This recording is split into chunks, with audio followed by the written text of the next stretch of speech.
What's up, everybody? Welcome to today's Daily Source with myself, Noah, Ham, and Taro.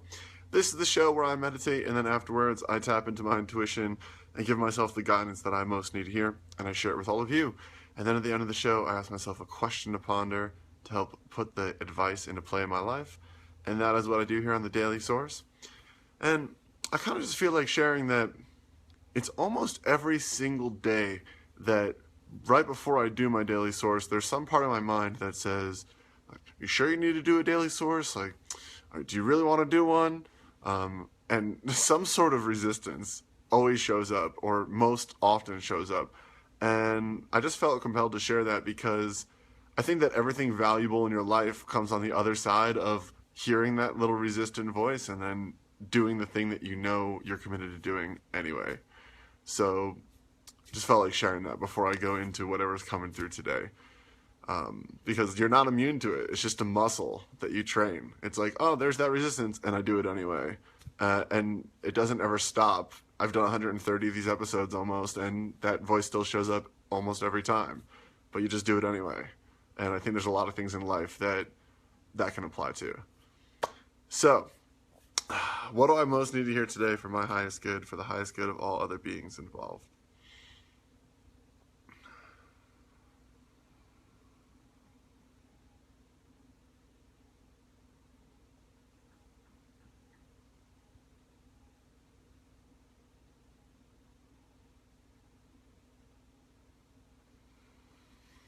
Okay, I'm hearing you can't get it wrong, so stop trying to get it right and stop making yourself wrong when you perceive yourself not getting it right.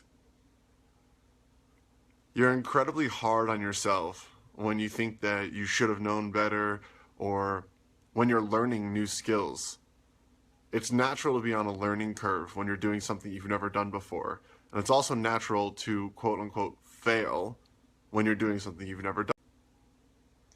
Yet you very often will chastise yourself for failing at something when you're doing it for your very first time.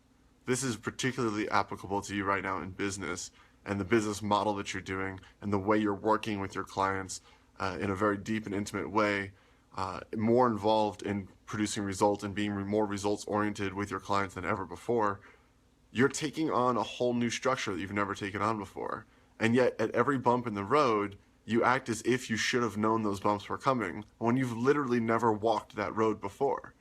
And where most of your energy is being lost in the process is not in the bumps, because you have no problem taking the bumps. You are a machine and a champion. Thank you. You're losing the energy, though, in the fact that you make yourself wrong after you hit the bumps. Like, you should have always seen them coming. You should have known they'd be there. You should have had better foresight. And all of that is nonsense and wasted energy, because none of it actually produces a new result other than you feeling bad and losing energy in the process, energy that could be used towards the creation of a better result in the future, or a more enjoyable experience of life that's filled with more compassion, more joy, more love, which ultimately breeds you bringing better results to your work, to your clients, to yourself, to others in all areas of your life. Anything else? So stop being so damn hard on yourself because you can't get it wrong and you shouldn't have gotten it right. It just is. Your life unfolds as it does, and your job is to be conscious and aware and willing to look at the reality of what's occurring in front of you, to gather the lessons and to keep failing forward. An expert is just someone who's failed as many ways as you can possibly fail at a certain area or a certain industry.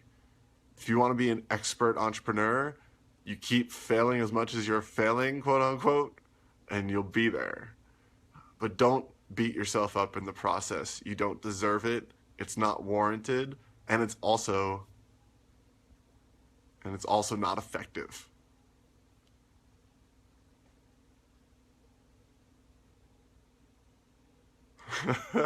The last thing I'm hearing is, now tell yourself that you love yourself, damn it. All right, I love myself. Cool. All right, powerful question for today. What would life and business look like if I celebrated failure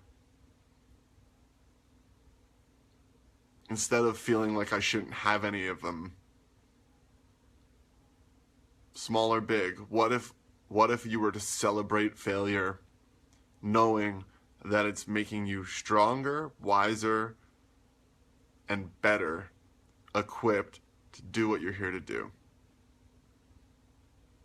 Cool. That's it for today's Daily Source, everybody. As always, sending you tons of love, positivity, good juju for your day.